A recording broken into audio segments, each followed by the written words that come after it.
Good morning dear student. आज हम लोग फार्म मशीनरी एंड पावर में पढ़ेंगे लेक्चर थर्ड का थर्ड पार्ट, ठीक है, जिसमें हम करेंगे न्यूमेरिकल। कौन सा न्यूमेरिकल? आईसी इंजन बेस्ड जो भी न्यूमेरिकल है हमारे सिलेबस में वो करेंगे, ठीक है। इससे पहले हमने study of different component of IC engine पढ़ लिया है और इंजन के टर्मिनोलॉजी पढ़ लिया है। तो इस लेक्चर में हम लोग क्या करेंगे? न्यूमेरिकल। कौन सा? आईसी इंजन रिलेटेड न्यूमेरिकल, ठीक है। तो सबसे पहले हम लोग एक एग्जाम्पल लेते हैं, कैलकुलेट द ब्रेक पावर। क्या कैलकुलेट करने के लिए बोला गया है? ब्रेक पावर, ठीक है। आप 4 स्ट्रोक 4 सिलेंडर, ठीक है, 4 स्ट्रोक और 4 सिलेंडर आईसी इंजन का, ठीक है, हैविंग द फॉलोइंग डायमेंशन, जिसके ये सारे डायमेंशन दिए हैं, ठीक है। फर्स्ट वन क्या दिया है? सिलेंडर बोर, मतलब कि डायामीटर सिलेंडर का कितना है? 125 mm। स्ट्रोक लेंथ कितना है? 150 mm, ठीक है। क्रैंकशाफ्ट स्पीड 1000 रेवोल्यूशन पर minute. Frictional power 20 kilowatt. Mean effective pressure, ठीक है, 700 किलो पास्कल, ठीक है ना। और नंबर ऑफ सिलेंडर कितने दिए हैं? 4, ठीक है। तो ये सब क्वेश्चन में दिए हुए डाटा हैं, ठीक है। तो सबसे पहले हमको क्या निकालने के लिए बोला गया, हम वो सोचेंगे। तो हमको निकालने के लिए बोला गया है ब्रेक पावर। तो ब्रेक पावर का एक फार्मूला था, brake power equal to 2 pi N T, ठीक है, 2 pi N T divide by 60,000, ठीक है। तो इस फार्मूला से हम ब्रेक पावर निकाल सकते हैं, लेकिन इसमें क्या है? एन क्या है? स्पीड, ठीक है। क्रैंकशाफ्ट की स्पीड दी हुई है, लेकिन टार्क कहीं दिया हुआ है नहीं, तो ये फार्मूला नहीं लगेगा, ठीक है। अब हम देखेंगे कि अब हम ब्रेक पावर जो है कैसे निकाल सकते हैं। किसी और फार्मूला में ब्रेक पावर था जिसके रिलेशन से हम ये सब निकाल सकते हैं। तो हाँ, एक फार्मूला आप लोग पढ़े थे पिछले ही क्लास में, क्या था? Indicated power equal to brake power plus friction power, ठीक है। तो क्या है? इंडिकेटेड पावर अगर हम निकाल लें तो फ्रिक्शन पावर हमारा दिया हुआ है, तो हम ब्रेक पावर आसानी से निकाल सकते हैं ना। तो सबसे पहले हमें क्या निकालना पड़ेगा इसके लिए? Indicated power. तो हम सबसे पहले क्या निकालेंगे? इंडिकेटेड पावर, किसमें? किलोवाट में। फार्मूला क्या है? PLA small n divide by 16 × 10⁻12 multiply by x divide by 2। किसके लिए? ये 4 स्ट्रोक इंजन के लिए है, ठीक है। कौन सा स्ट्रोक इंजन है? 4 स्ट्रोक इंजन है। अगर यही 2 स्ट्रोक होता तो क्या होता? यहाँ पे डिवाइड बाई 1 हो जाता, x डिवाइड बाई 1, ठीक है। Number of cylinder divide by 1, ठीक है, वो 2 स्ट्रोक इंजन के लिए होता है, ठीक है ना। x क्या है? नंबर ऑफ सिलेंडर, ठीक है। तो जो हमारा इसमें P है वो क्या है? Mean effective pressure. किसमें? हमेशा इसमें रखेंगे इस फार्मूला में, पास्कल में, ठीक है। सेकेंड वन है लेंथ ऑफ स्ट्रोक, तो वो किसमें रहेगा? किस यूनिट में? mm में। ए क्या है? एरिया ऑफ पिस्टन, किसमें? mm स्क्वायर में, ठीक है ना। एरिया ऑफ पिस्टन किसमें रखा जाएगा? mm स्क्वायर में। एन क्या है? स्पीड, किसका स्पीड? क्रैंकशाफ्ट का। आरपीएम मतलब रेवोल्यूशन पर मिनट में, ठीक है। तो इस फार्मूला की मदद से हम क्या निकालेंगे? इंडिकेटेड पावर, ठीक है ना। तो सबसे पहले क्या है? P क्या है? Mean effective pressure. Mean effective pressure इसमें कितना दिया हुआ है? 700 किलो पास्कल। हमें किसमें रखना है? पास्कल में, ठीक है। तो सबसे पहले हम लोग रखे 700 मल्टीप्लाई बाई 1000। 1000 से क्यों मल्टीप्लाई किया गया? क्योंकि 1 kilo pascal equal to 1000 pascal, ठीक है। तो मतलब इस 700 को हम लोग किसमें बनाए? पास्कल में। इस 700 किलो पास्कल को हम लोग 1000 से मल्टीप्लाई करके पास्कल में बनाए, ठीक है। फिर दूसरा जो है L है। L क्या है हमारा? Length of stroke. कितना है लेंथ ऑफ स्ट्रोक? 150 mm। तो हम लोगों ने 150 रख लिया ये, ठीक है। अब क्या है? अब एरिया, किसका एरिया? एरिया ऑफ पिस्टन किस में रखना है? mm² में, ठीक है। तो पिस्टन का एरिया निकालने का फार्मूला क्या है? एरिया ऑफ पिस्टन, ठीक है। फार्मूला क्या होता है? π/4 मल्टीप्लाई बाई डाया का स्क्वायर, ठीक है। इस फार्मूला की मदद से हम लोग पिस्टन का एरिया निकाल सकते हैं। तो हमें चाहिए क्या इसमें? डायामीटर। डायामीटर कितना दिया है? Cylinder bore diameter 125 mm। तो ये हम रखे π/4 125 गुणे 125, क्योंकि यहाँ पे डाया का स्क्वायर करना था। तो 125 गुणे 125। अब क्या बच रहा है? हमने एरिया रख लिया। अब क्या है? ये स्पीड है, ठीक है। क्रैंकशाफ्ट स्पीड 1000 रेवोल्यूशन पर मिनट किस में रखना है? रेवोल्यूशन पर मिनट में ही रखना है। तो हमने 1000 ऐसे ही रख लिया, ठीक है। अब लास्ट वन क्या है? एक्स। एक्स क्या है? Number of cylinder. तो नंबर ऑफ सिलेंडर कितने हैं? 4, ठीक है। यहाँ पे दिया लिखे हैं एक्स की वैल्यू कितनी है? 4। नंबर ऑफ सिलेंडर हमारा कितना है? 4। तो हमने 4 लिख लिया। और फार्मूला में ये नीचे वाली चीज ऐसे ही उतार लिए। जब हम इसको सॉल्व करते हैं तो हमारा कितना आता है? 42.95। कितना? 42.95 किलोवाट। अब हम जैसे यहाँ पे बात कर रहे थे कि indicated power equal to brake power plus frictional power, ठीक है। तो देखिए indicated power equal to brake power plus friction power, ठीक है।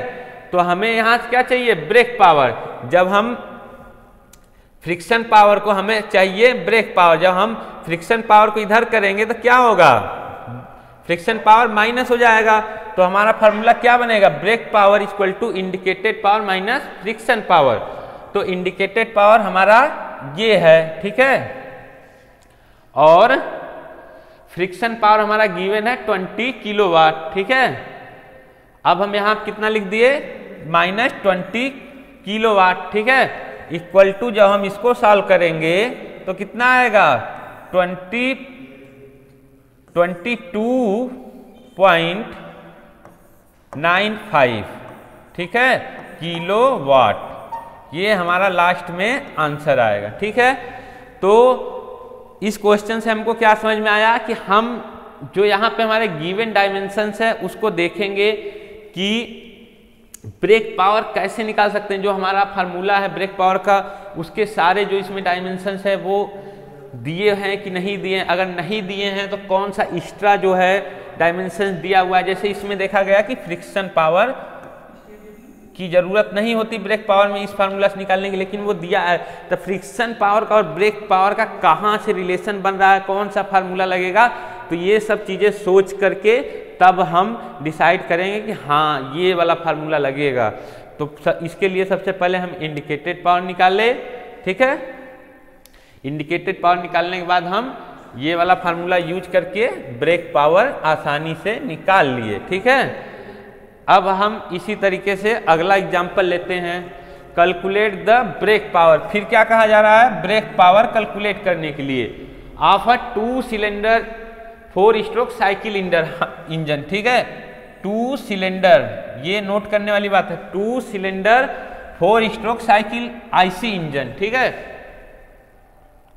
आईसी इंजन 12x15 सेंटीमीटर, ठीक है। अभी ये क्या है नहीं समझ में आएगा, आगे चलते हैं। The mean effective pressure, mean effective pressure कितना दिया हुआ है? 700 kilo pascal and speed of crankshaft, crankshaft की स्पीड कितनी दी हुई है? 1200 रेवोल्यूशन पर मिनट। और मैकेनिकल एफिशिएंसी दी हुई है, ठीक है। मैकेनिकल एफिशिएंसी कितनी दी हुई है? 75%।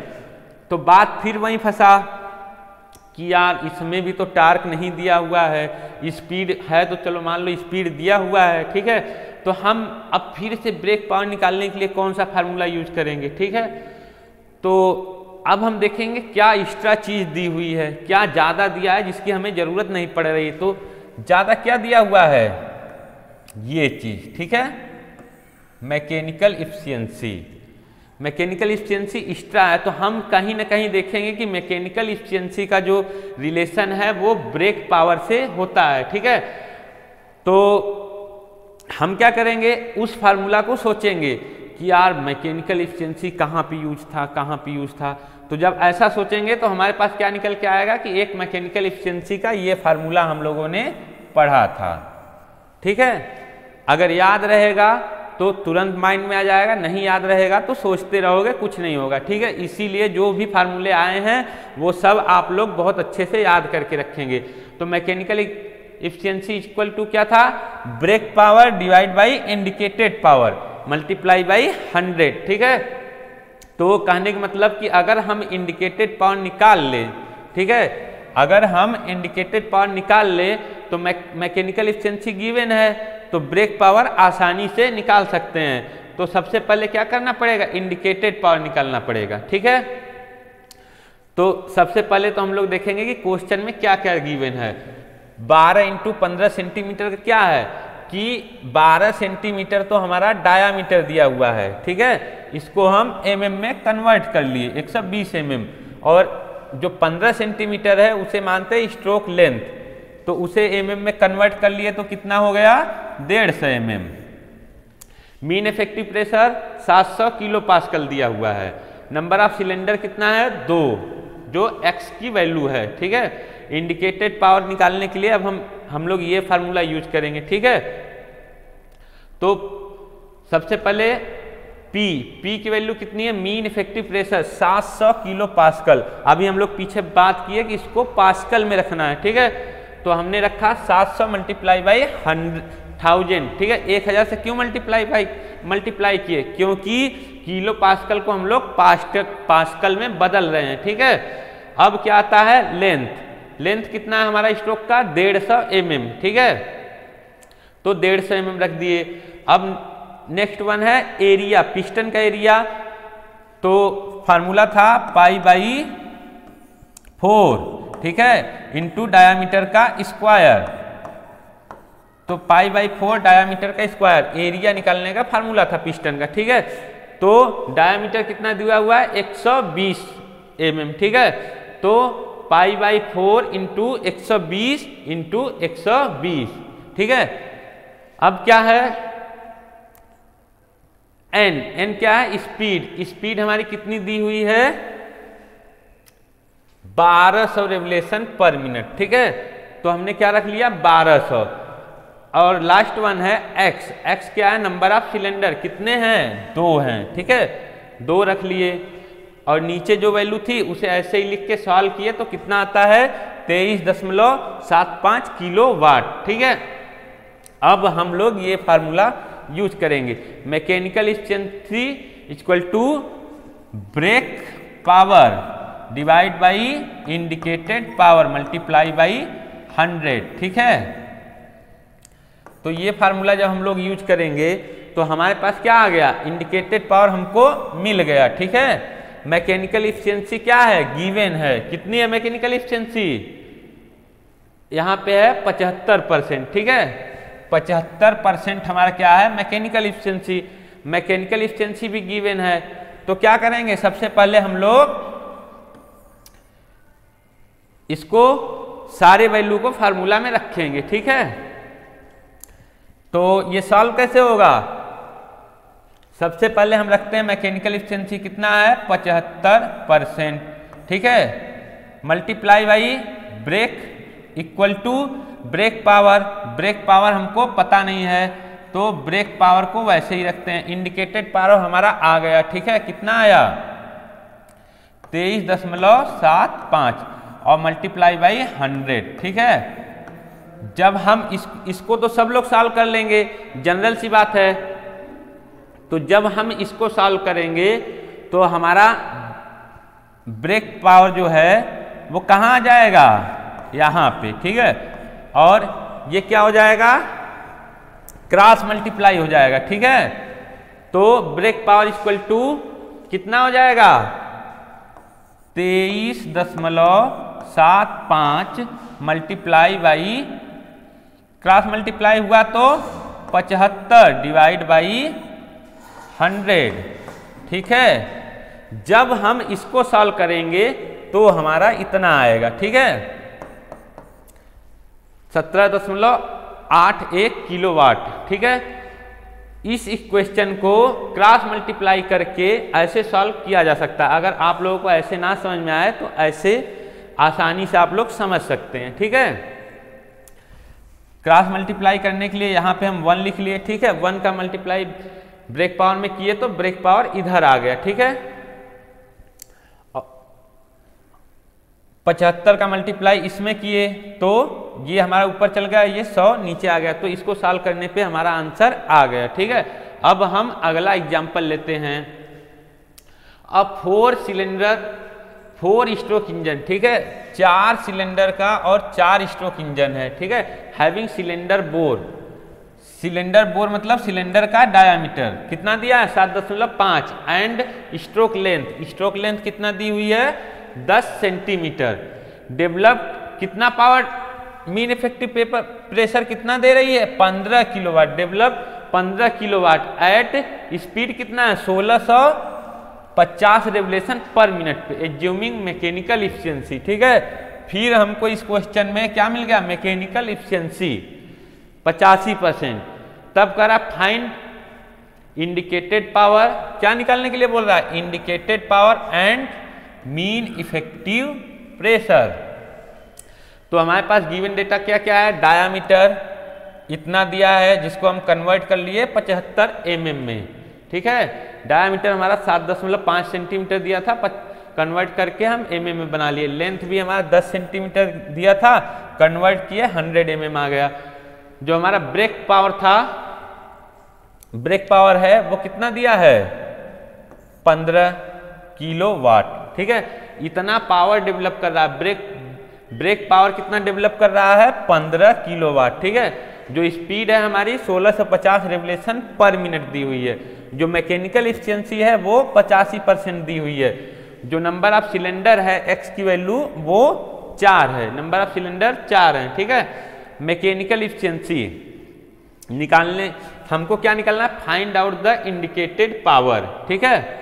इंडिकेटेड पावर हम कैसे निकाल सकते हैं ये सोचेंगे तो हमारे पास ये फार्मूला है जिससे हम मैकेनिकल पावर निकाल सकते हैं, क्योंकि इसमें क्या क्या दिया हुआ है, ब्रेक पावर दिया हुआ है, ठीक है, और क्या दिया हुआ है, मैकेनिकल एफिशिएंसी दी हुई है, ठीक है। तो इंडिकेटेड पावर हम इजीली निकाल सकते हैं कि नहीं, हमको बोला गया है कि फाइंड इंडिकेटेड पावर, क्या निकलवा जा रहा है हमसे, इंडिकेटेड पावर। तो इस फार्मूला से हम इजी तरीके से, इजी वे से हम क्या निकाल सकते हैं, इंडिकेटेड पावर, ठीक है। तो सारी वैल्यू हम इस फार्मूला में रखते हैं। इंडिकेटेड पावर को जब हम इधर लाते हैं तो क्या हो जाएगा, brake power multiply by 100 divide by mechanical efficiency.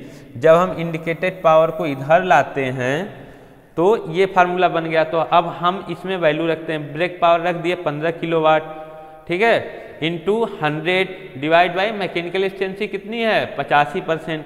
तो इसको सॉल्व करने से हमारा इंडिकेटेड पावर कितना आ गया 17.64, ठीक है। अब हमको क्या निकलवाया जा रहा है, mechanical efficiency mean effective pressure. हमसे इंडिकेटेड पावर निकलवा गया, हम निकाल दे। अब निकालना है मीन इफेक्टिव प्रेशर। तो आप लोग ये सोचिए कि मीन इफेक्टिव प्रेशर कौन से क्वेश्चन में आ रहा था, तो अभी हम पीछे ही बार बार mean effective pressure indicated power का फर्स्ट जो था PLAN, तो ये क्या था मीन इफेक्टिव प्रेशर। तो हम इंडिकेटेड पावर के माध्यम से मीन इफेक्टिव प्रेशर निकाल सकते हैं, क्योंकि हमने क्या निकाल लिया है, इंडिकेटेड पावर निकाल लिया है। तो हम लोग फार्मूला यूज करेंगे, इंडिकेटेड पावर इक्वल टू कौन से स्ट्रोक के लिए, for 2 stroke engine, sorry for 4 stroke engine. इसमें क्या दिया था 4 सिलेंडर 4 स्ट्रोक इंजन। तो 4 स्ट्रोक इंजन के लिए हम लोग ये फार्मूला यूज करते हैं। अगर 2 स्ट्रोक इंजन रहता तो यहाँ क्या हो जाता, 1 हो जाता, ठीक है, 2 की जगह पे 1 हो जाता। तो इस फार्मूला में हम लोग वैल्यू रखते हैं, इंडिकेटेड पावर जो हमारा अभी निकल के आया 17.64 वो ऐसे रख दिए। मीन इफेक्टिव प्रेशर हमको फाइंड आउट करना है तो P की वैल्यू वैसे रख दिए, ठीक है। मल्टीप्लाई बाई 1000 से हम लोग क्यों मल्टीप्लाई कर रहे हैं अभी, क्योंकि ये आएगा किलो पास्कल में, ठीक, सॉरी 1000 नहीं, जो हमारा है लेंथ, ठीक है, P हम ऐसे रख लिए, लेंथ हमारा कितना है, लेंथ हमारा है 100 mm, ठीक है, और हमने 100 रख लिया। अब एरिया पिस्टन का एरिया निकालने का फार्मूला वही है π/4 डाया का स्क्वायर, तो डायामीटर कितना है 75 mm, ठीक है, तो π/4 इंटू 75 इंटू 75 कर लिए, ठीक है, गुणे क्या बच रहा है स्पीड, ठीक है, स्पीड कितनी दी हुई है 1650 रेवोल्यूशन पर मिनट, ठीक है, तो 1650 हमने रख लिया। और नंबर ऑफ सिलेंडर x की वैल्यू कितनी है, नंबर ऑफ सिलेंडर कितना है 4 है, ये रख लिया हमने, ठीक है, और नीचे का सेम फार्मूला में वैसे ही लिख लिया यहाँ पे। जब हम लोग इसको सॉल्व करते हैं तो हमारा कितना आता है इतना। अब हम क्या करेंगे कि P को इधर लाएंगे, ठीक है, तो तब हमारा क्या आएगा P इक्वल टू ये आएगा, ठीक है। जब हम लोग इसको सॉल्व करते हैं तो हमारा जो मीन इफेक्टिव प्रेशर आता है वो आता है पास्कल में, ठीक है। क्यों पास्कल में आ रहा है, फार्मूला में मीन इफेक्टिव प्रेशर हमेशा पास्कल में था, तो हमारा मीन इफेक्टिव प्रेशर पास्कल में आया। अब हम इसे किलो पास्कल बनाने के लिए क्या करेंगे, 1000 से डिवाइड कर देंगे, तो अब जो हमारा है मीन इफेक्टिव प्रेशर वो किलो पास्कल में आ गया, ठीक है। आज के लिए ये 3 एग्जाम्पल हैं जो आप लोग घर पे बैठ के इससे रिलेटेड सारे क्वेश्चन सॉल्व करेंगे, और उम्मीद करते हैं कि सारे क्वेश्चन सॉल्व भी हो जाएंगे। Thank you class.